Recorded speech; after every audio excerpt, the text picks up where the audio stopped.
আবারও ফিরছি Iran Israel সংঘাত প্রসঙ্গে। ইরান যেমনটি আমরা বলছিলাম, আসলে এই যে সংঘাত তার পরবর্তী বিভিন্ন প্রভাব নিয়ে আমরা কথা বলছিলাম। আসলে আলিফ, আমরা তার আগে দর্শকদের একটু জানিয়ে রাখতে চাই, এরই মধ্যে ইরান যে হামলাগুলো শুরু করছে, সেই মিসাইলগুলো এরই মধ্যে ইসরায়েলে আঘাত আনতে শুরু করছে এবং সবশেষ তথ্য অনুযায়ী আমরা জানতে পেরেছি এখন পর্যন্ত একটি 9 তলা বহুতল ভবনে ইরানের মিসাইল মূলত আঘাত এনেছে এবং সেটিতে কারণে একজন এখন পর্যন্ত আহতের আমরা খবর পাচ্ছি। এছাড়া ব্যাপক ক্ষয়ক্ষতির এখন পর্যন্ত আশঙ্কা করছে ইসরায়েলের যে স্থানীয় চ্যানেল 12, সেটি এখন পর্যন্ত জানিয়েছে। এবং যেমনটি বলছিলাম যে স্বাভাবিকভাবেই ইরানে যেহেতু হামলা হয়েছে, আসলে ইরান বসে থাকবে না। ইরানের যেহেতু হামলা শুরু হয়েছে, আমরা এর আগে খবর পেয়েছি আবুধাবিতে একজন মারা গেছে, এখন জানতে পারলাম যে ইসরায়েলেও একজন আহত হয়েছেন।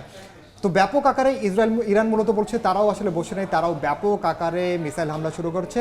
এটি আসলে কোথায় থামবে, এটি আসলে দেখার বিষয়। সময় গড়ানোর সঙ্গে সঙ্গে আমরা জানতে পারবো আসলে এই সংঘাত কোন দিকে রূপ নিচ্ছে। আসলে বিভিন্ন ধরনের নেতিবাচক প্রভাব নিয়ে কথা বলছিলাম, কিন্তু এই জায়গায় আমি একটু আপনার মাধ্যমে দর্শকদের একটু মনে করিয়ে দিতে চাই, এই দফায় যে আসলে যুক্তরাষ্ট্রের যে হামলা, সেই হামলায় কিন্তু আপনি যেমন নেতিবাচক প্রভাবের একটি উদাহরণ টেনে আনলেন হরমুজ প্রণালীর কথা, সেই জায়গায় জ্বালানি সংকট যুক্তরাষ্ট্রকে যে প্রভাব ফেলবে, সেই প্রভাব নিয়ে যদি কিছু বলতেন আপনি।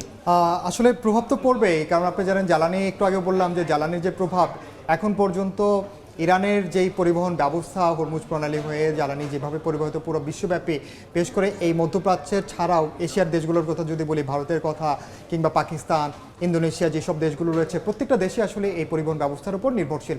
সামগ্রিকভাবে এশিয়া অঞ্চল থেকে শুরু করে মধ্য এশিয়া সবগুলো অঞ্চলে আসলে প্রভাব পড়বে। এছাড়া দর্শকদের জানিয়ে রাখতে চাই যে ব্যাপক আকারে আসলে এখন পর্যন্ত সংঘাত শুরু হয়ে গেছে, কারণ যেমনটি বলছিলাম যে বিভিন্ন যে ঘাঁটিগুলো রয়েছে, মার্কিন ঘাঁটি মধ্যপ্রাচ্যের, সেই ঘাঁটিগুলোতেও কিন্তু হামলা শুরু হয়েছে এবং জর্ডান এরই মধ্যে আরও 2টি ব্যালিস্টিক মিসাইল তারা ভূপাতিত করেছে। এর আগে আমরা বলেছি যে সংযুক্ত আরব আমিরাত তারাও আসলে মিসাইল ভূপাতিত করা শুরু করেছে।